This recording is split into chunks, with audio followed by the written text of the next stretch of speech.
चुड़ैल की मुक्ति। सुमन हमेशा शैतानियां करती रहती थी। खेल कूद की शौकीन सुमन कभी इधर भागती, कभी उधर भागती।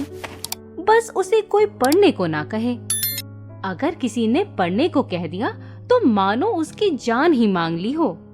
उसे पढ़ना बिल्कुल भी अच्छा नहीं लगता था। सुमन चाहती थी कि वो हमेशा खेलती कूदती रहे और उसकी माँ उसे रोज शाम को पढ़ने के लिए बिठा देती थी। एक दिन सुमन अपना सबसे पसंदीदा खेल खेल रही थी। जैसे ही उसकी माँ ने उसे पढ़ने को कहा, वो बहुत ज्यादा गुस्सा हो गई। उसने सोचा कि अगर वो घर की सारी किताबें जला दे तो उसकी प्रॉब्लम हमेशा के लिए खत्म हो जाएगी। अगले दिन जब उसकी माँ घर पर नहीं थी, सुमन ने सारी किताबों में आग लगा दी। उस आग में एक लाल किताब भी थी। जैसे ही वो किताब जली, बिजली जोर जोर से गड़गड़ाने लगी, तेज हवाएं चलने लगी और अचानक से एक लपट बाहर निकली जो धीरे धीरे एक औरत का रूप लेने लगी। सुमन उसे देखकर बहुत ज्यादा डर गई। तभी अचानक वहाँ पर उसकी माँ आ गई और सुमन को एक थप्पड़ लगा दिया और सुमन की माँ तुरंत उसे पूजा वाले कमरे में ले गई। माँ ने सुमन को बताया कि जब वो लोग इस घर में आए थे तब कुछ लोग कहते थे कि इस घर में एक चुड़ैल का साया है।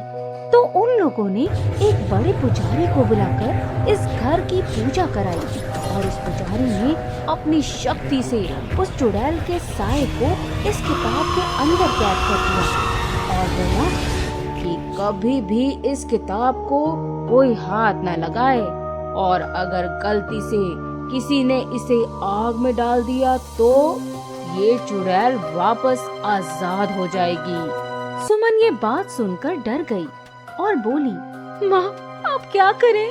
तब माँ ने बोला, पुजारी जी ने उन्हें एक पवित्र जल दिया था कि अगर ये चुड़ैल कभी गलती से बाहर आ भी जाए तो इस जल को छिड़क कर उस चुड़ैल को फिर से कैद किया जा सकता है।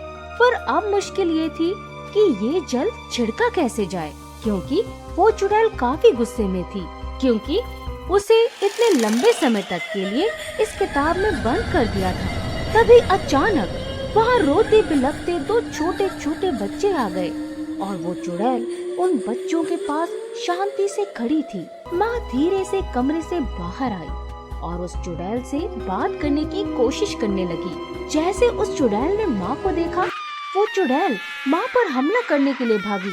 माँ के हाथ में वो पवित्र जल था। उस जल को देखकर चुड़ैल डर गई और वहीं रुक गई और बोली, मेरे पर ये जल मत डालो, मेरे बच्चे फिर अकेले हो जाएंगे। माँ ने उस चुड़ैल को बड़े ध्यान से देखा और पूछा कि तुम्हारे साथ क्या हुआ था? चुड़ैल बोली, मेरे पति ने मुझे वहीं जिंदा जला दिया था और मेरे बच्चे भूखे बिलखते रह गए और ऐसे ही उन्होंने भी दम तोड़ दिया। बस अंतर इतना रहा कि मैं तो चुड़ैल बन गई और मेरे बच्चे भूत बन गए। तब से हम यही रहते थे, पर 10 साल पहले तुम आए और तुमने मुझे इस किताब में कैद कर दिया। आज मैं वापस आजाद हुई हूँ। मैं अपने बच्चों को वापस अकेले नहीं छोड़ना चाहती हूँ। माँ सोचने लगी कि अगर ये चुड़ैल ऐसी ही रही और लोगों को नुकसान पहुँचाएगी। तभी चुड़ैल बोली, तुम हम पर जल मत डालो, हमें मुक्ति दिला दो।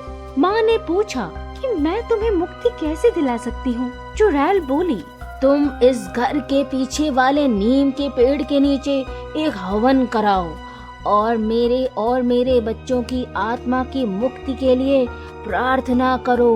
माँ ने पूछा, उस पेड़ के नीचे क्यों?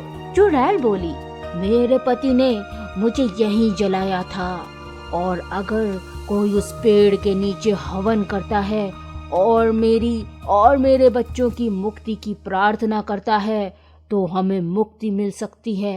अगले दिन सुमन की माँ ने वहाँ पर एक छोटा सा हवन कराया, जिसमें उन लोगों ने उस चुड़ैल और उसके बच्चों की मुक्ति के लिए प्रार्थना की।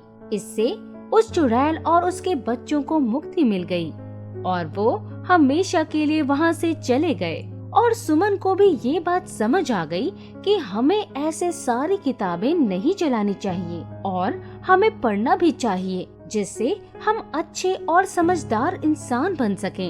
इस कहानी से हमें ये शिक्षा मिलती है कि कोई इंसान जन्म से बुरा नहीं होता, हालात उसे बुरा बना देते हैं। उसे अपने आप को सुधारने का मौका दे